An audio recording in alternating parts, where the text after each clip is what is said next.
Okay, Norm, I see you. Can you hear me now? Got you, buddy. So Yes. we're just waiting for a screen share, Okay. and you just hover your mouse. I think Uh, you're in a new vehicle here, maybe. yeah, zoom.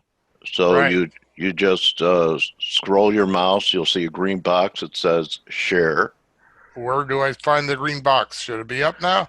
It should be around the drop down. Just move your mouse around the drop down menu, your Do panelist, I and you'll go to see a the green right, to box. the top, to the right, to the bottom? Try the top and the bottom, and just move your mouse around and look for a green box There's a couple green boxes at the top that there. says share. Oh, it's tiny. New share. Well, I'll have to blow it up. So hold on. I'll take a No, picture. no, you don't have to blow it up. You click it. I know, but I can't read it. It's tiny. Okay. So I'm going to take a picture and blow it up so I can read it.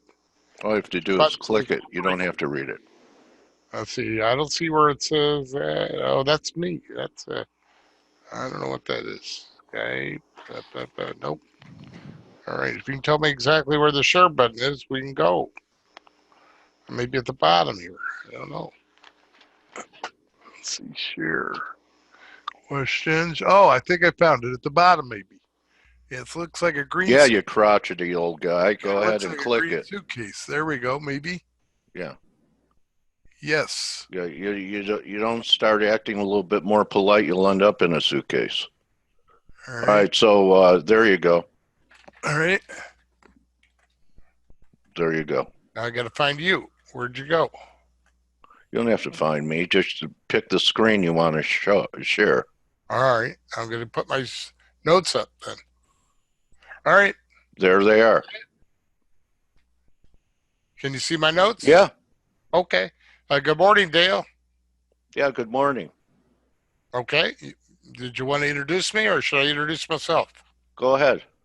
Okay. My name's Norm Witzke. I got over 50 years of studying the markets. I started studying the markets when I was 15.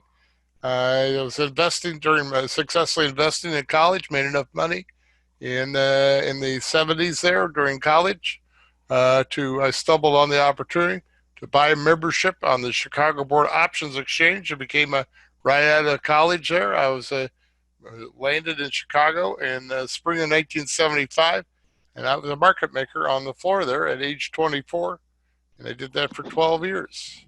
I also traded on the Chicago Board of Trade. What were you active in on the SIBO?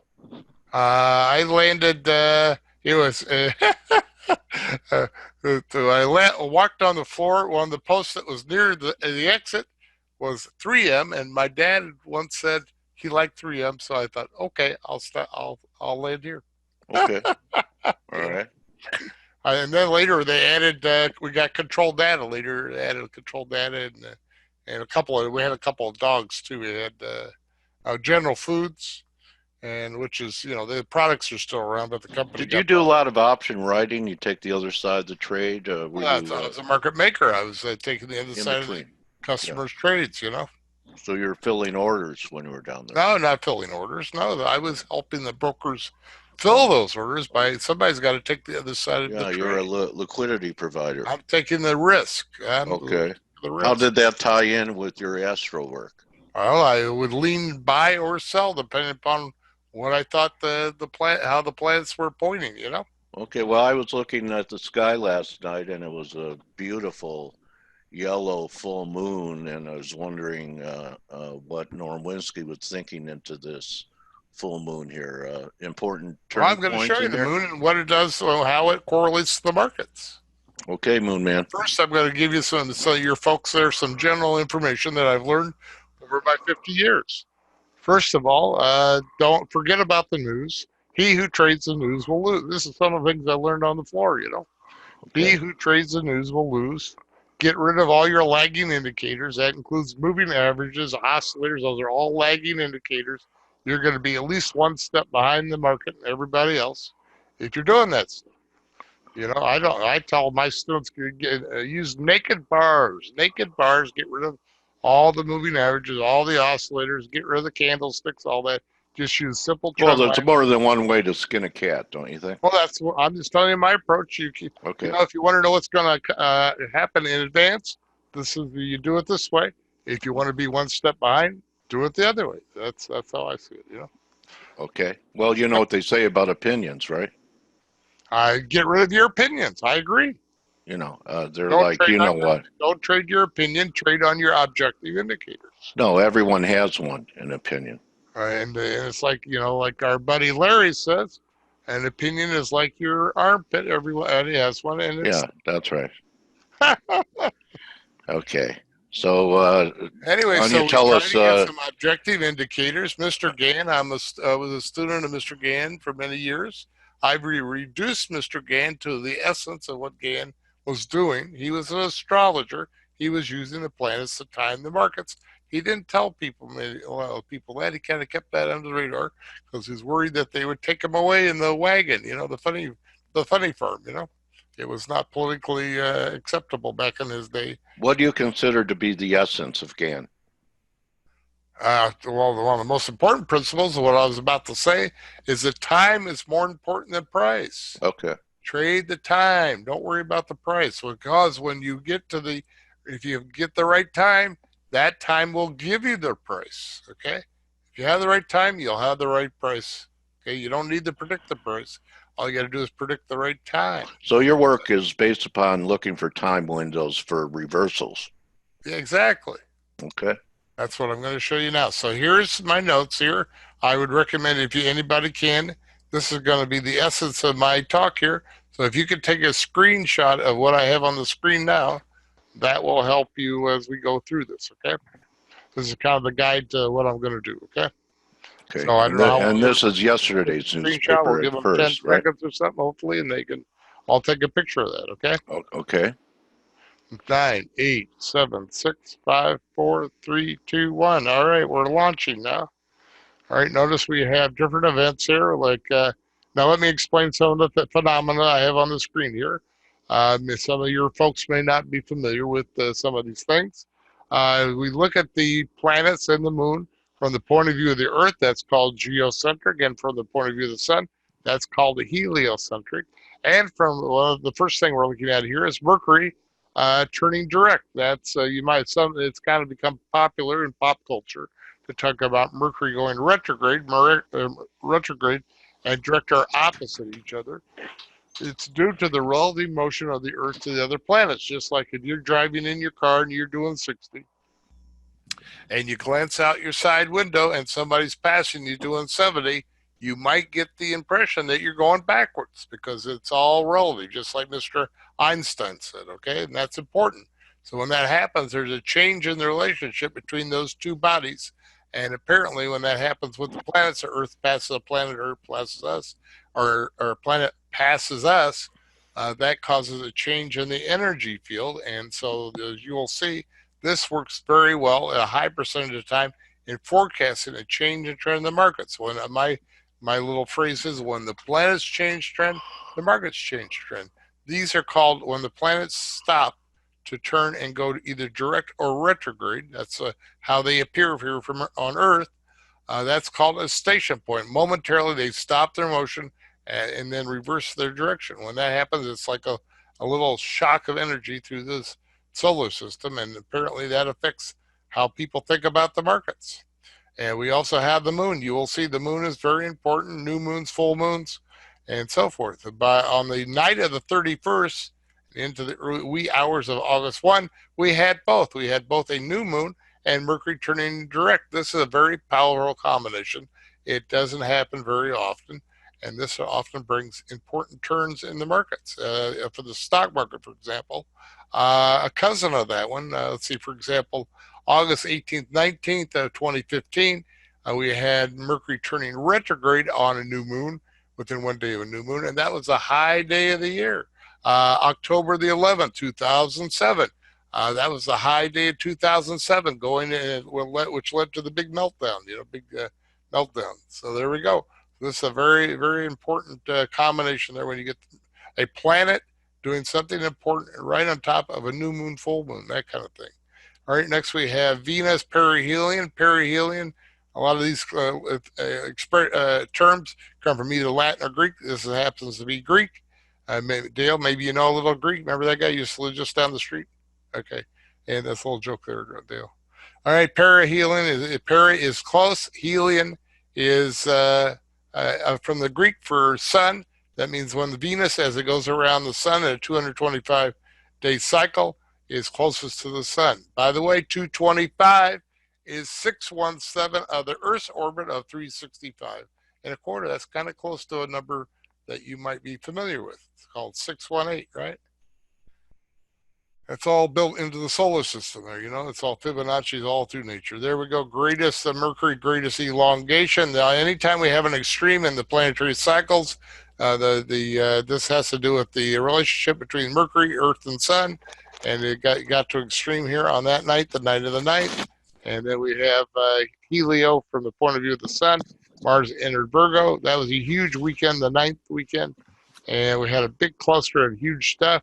And then now we're up here to a day or so ago where we had a full moon, the night of the 14th into the wee hours of the 15th, and then the morning of the 15th. Yesterday we had Mercury at my other top thing is that the planets go around the sun, they're like horses on a carousel. Not only do they go around and around, but they also go up and down. Apparently, when they get to their midpoint there at 0 latitude, that's also a very important energy point. So now we're going to look at some charts. Based on that, the markets that are indicated, for example, Venus was indicated here on the from the night of the 7th. That would be August 8th. Let's go see what happened. Venus is the planet said to be the planetary ruler. Every sign in the zodiac has a planetary ruler, a planet it's associated with. And Venus is one of the signs that Venus is associated with is Taurus the bull. Dale, can you think of any commodity that might go with Taurus the bull? Are you there, Dale? Yeah, I'm listening. Any commodity, Taurus, a bull, cattle. Exactly. This is first grade intelligence. Oh, good. I'm glad yeah. I could answer what a first grade. Yeah, this is not rocket science. If you're thinking beyond the first grade or so, you're in trouble with this, All right, there you go. Here's cattle. You can see the cattle had a little bit of a bounce there I had 2 dates actually for cattle, into the 8th and the 9th. And look what happened there. It had a little bounce there. The 8th was 1 day early. It didn't go much higher. And the next day, and look what happened. Was that a cattle on feed report? I don't know I don't pay attention to the reports. All right. Well, it looks like it was a limit down move and a big gap. Monday, and it's locked limit down. It's not even trading. The cattle got slaughtered on Monday. A little cattle joke there, you see. Yeah. And there you go. Now, boom. Now that's about, I think, about an 8-cent move there in about 2 days, and that's every penny in cattle is worth $400. So that's a nice chunk of change, 8 cents times 400. That's $3,200 in a couple of days. All right, let's go look at copper. Copper was indicated for the 8th and the after the close of the 9th. That would be over the weekend into Monday. And there we made a nice stop there. This green arrow, if it's a green arrow, I consider that a winner. Every now and then you'll see a red arrow. That's a miss. If you add up my green arrows and red arrows, let me know how I did. I think I don't have very many red arrows. All right, here we go. There's a top there for the copper. It declined into the Monday the 12th, and there's a nice low. So you had a nice move there. I think about 4 cents or so. I guess I'll have to blow that up so I can see how big that is if I can. Oh, no, the scale went off the page. Okay, I'm going to guess that's at least about 4 to 6 cents. Every penny in copper is $250. Here's your corn. Here's a good example of, now the grains. There are 2 top short-term indicators for the grains are the moon, new moon, full moon, and when Mercury does something, that's important too. And the night of the 31st into August 1, you had both. You had the new moon and you had Mercury turning direct. And that's why we got 2 green arrows there. And look at the nice little low you made there in the corn. Every penny in the corn is worth $50. And so you moved up there for a nice move. And then we had these dates here. We had the 8th and the 9th. And we made a beautiful top there. And this was funny. Over the weekend there, we had Mercury, greatest elongation. So that's our Mercury point. And that's the grains. And as you can see there, the corn was moving up a little bit on Friday. And then on Monday, Oh, a little background information. The past several months, and just a few months ago, the middle of the country, the Corn Belt, was underwater supposedly, and some of the grain analysts were saying there may not be any corn. Corn should go much much higher. They didn't even know if there was going to be any corn, hardly. And so, oh, look at the corn's going to be much. You can see here that they were price wise. The chart said that they weren't so right because corn was coming down. Then we got this little bounce here into Friday the 9th. And then what happened? There was a crop report on Monday, and all of a sudden the crop report said, "Well, we got plenty of corn," and bang, So anyway, this got you into the market ahead of time before the crop report, and then you could make some nice money. I think we're a lock limit down there on Monday after the report hit. So if you want to be ahead of the market, you need to be looking at these cycles. Otherwise, you'll be behind, and that could cost you. All right, here's cotton making a top there on the 8th and a bottom. I had that date there, and that all worked out pretty nice. And here's your gold. Had a miss there on the for there. Oh, don't forget the moon. The moon's precious metals too. Made a beautiful pullback low there right on August 1, and then we had a nice rally there. Had a miss on that date. I got a green box means we're still waiting for the market to tell us whether they're right or wrong or not. And so it's only went sideways since the full moon yesterday. And I don't know what it's done here in the last few hours, but as of last night, it really wasn't telling as much. So it's like an open decision that yet to be made. So we don't have enough time or enough price action to tell what's going on there. I'm going to have to turn off my phone now so that doesn't bother us. And then we go oats. There's oats. The grains again, the dance to the moon and Mercury. There's August 1. It was one day off of that low there. And then we went up and made a top there right on the 9th, which I had due to Jupiter turning direct. Jupiter's oats. And then we pulled back there for that was another date there on the 8th and 9th. Then we had another date over the weekend, Jupiter, the point for Monday, and that was one day from that low. And that's not very much money. There may be a couple of pennies. And it's a penny in the greens is $50. So you didn't have much of a drawdown if you bought there. Here's OJ. Nobody trades it, but it's interesting just to watch it. And so you got high here, right on the moon. And there over here too, we had a point for the OJ. And those gave you a couple nice stops. Here's your silver, had a nice pullback on August 1. And there you go on the new moon, August 1 new moon. And then we rallied up and we were waiting to see how the full moon from yesterday correlated with that. Here's your beans. There's another grain. Although technically, did you know that the beans are not really a grain, but they're because they compete with the grains, like corn and so forth for planting. They just bundle them together for the sake of convenience and call them a grain. Anyway, August 1 there, a nice low there, and the beans moved up a little bit. And then here we go. We made a nice little bit of a top there and pulling back from those 2 points there that I had. Here's the S&P has been wild and crazy, wild and woolly in the stock market. There you go. That's August 1 there. I had 2 points there. You had the new moon, you had Mercury, and we were making a top there. And then the next day, off the cliff it goes, down, down, down. And actually, this low here on the 5th, that was we haven't as of yesterday, despite the big down we just had, that that low is still held. So we had these tops here. Everything worked on the S&P. Had a top due there for the 8th, the 9th, and that was like a double top there. And then we went down to that one day low there.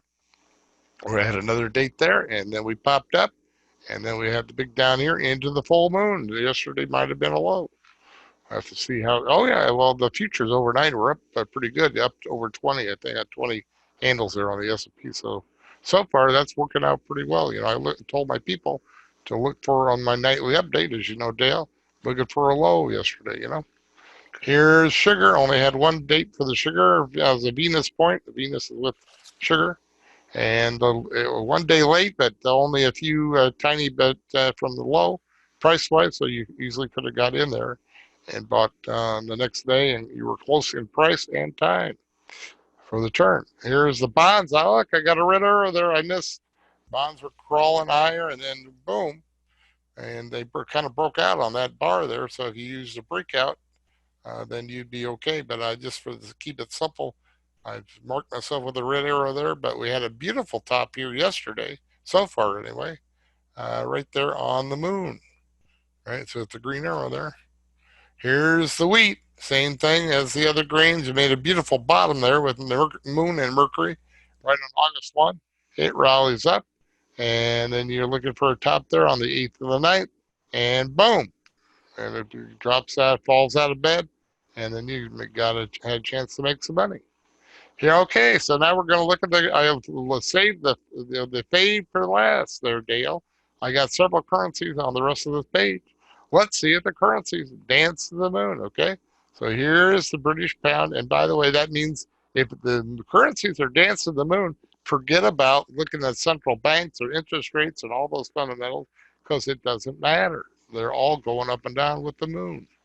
So here you go. Here's your British pound. Made a little bit of low there. Nothing dramatic, but you'll see some of these others worked fairly well. The Canadian, we don't know yet on the full moon. It kind of had a downward bias into the moon, so perhaps we don't know for sure that the British pound might have made a low there yesterday. Here's the Canadian. I got a miss. I'm going to call that a miss there on August 1.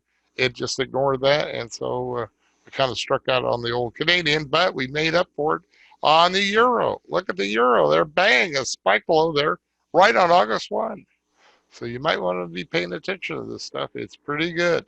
It works a high percentage of the time. One of the best ones historically for doing this on the currencies is the Japanese yen. It works over and over again.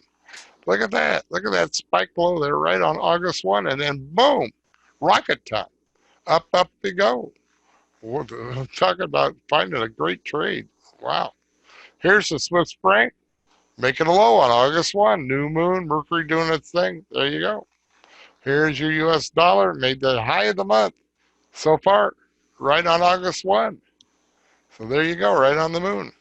So here's what's coming up in the future now. We got, or what we just had last night, we had something, there's something called a natal chart. That's when something began, like when you were born, Dale, or when our country was founded.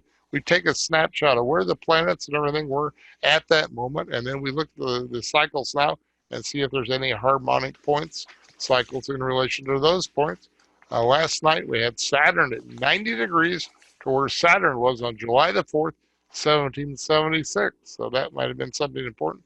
Maybe that was correlated to that was yesterday, to the top and the T-bonds. You know, it could have been the top and T-bonds because specifically Saturn has to do in the U.S., has to do a little bit with bonds and investments, particularly bonds. So here we go to this weekend. We got Mars going into Virgo, and that's indicating a change in trend for beans. If the beans pull down here, you might be looking at the beans. Last time we had a change in sign for Mars was back in June and July. It went into Leo, and that Leo is gold for one. And, you know, gold had a big run during that period. Here we go. So maybe beans are going to have a run now. Here we go. Mercury. Mercury is the grains, and Mercury is going to be perihealing. And so you want to keep the grains are very prominent in these indications here for this time period. So watch your corn, oats, soybeans, and the stocks respond to everything, and wheat. And so now, any questions from your chat room or whatever you call it there, Dale? Let me see. Hello. I'm looking. Okay. Okay. How many people you got there?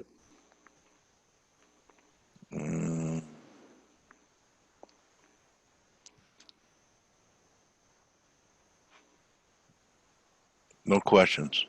Okay. Well, I'll be happy to teach these people how to do this so they'll get a clue. Any questions for Norm? What's that? I'm asking. Okay. Any questions for Norm? You could write them in chat right now. I would like to ask him about moon phase, especially full moon and new moon. What would they like to know? He explained that. Gold next few days. Well, we just had a full moon yesterday. What did gold do? Was it going up or no? 75, 80% of the time, if a market gets to an extreme point, it will reverse on these points. If it's going Um, sideways, that's not a good setup. So I would take a pass on Luis going sideways. Claudio Pereira usually interprets full moon equals bearish, new moon equals bullish. Is that Well, I think wrong? you're getting trouble sometimes being predisposed to one way or another. The easiest Okay. way to look at this is, like I said, if the market has makes it extreme, you get overbought, oversold. Mm, For there's a 75% chance that on one of these points that it's going to reverse. Okay, that's pretty okay. good odds, right? If Okay. it doesn't reverse, then you got a stop loss and you get the hell out of the way. You Okay. might be in acceleration mode, right? Where can I find a good source to find out where the planets and moons are in their orbit? You could probably Google that, or you can Google get it. a hold of me and I'll give you a free class. How's that sound? Okay. People have the day trade in 30 minutes, been very successful, and I can teach you the swing trading. That's a little more complicated, but we can do that in about a 5 hour class. Okay. If you So you want to say, give them your and if you, information now, yeah, Norm? and if you mention your name, Dale, the free class, I'll give them a double your money back guarantee on the free class. How's that sound? Okay. That's a joke, Dale. I know. Okay. Okay. All This is right. So this is there's pretty good. Norm's contact information. There's my contact information on the screen there. You can call me. You can email me. And let's see, I'm in Florida on Eastern Time, 239-594-3939. And Winsky at embark with a Q mail.com. You can Skype me and Winsky underscore digit one. And looking forward to helping some of your folks there, Dale. Okay, Norm. Thanks for being here today. I appreciate it. Thanks for having me on your show. Hope I can help some of your folks. Okay. So there's Norm's information. And that's a wrap for our week. Remember, don't just count your pips, count your blessings. See everyone Monday. Adios.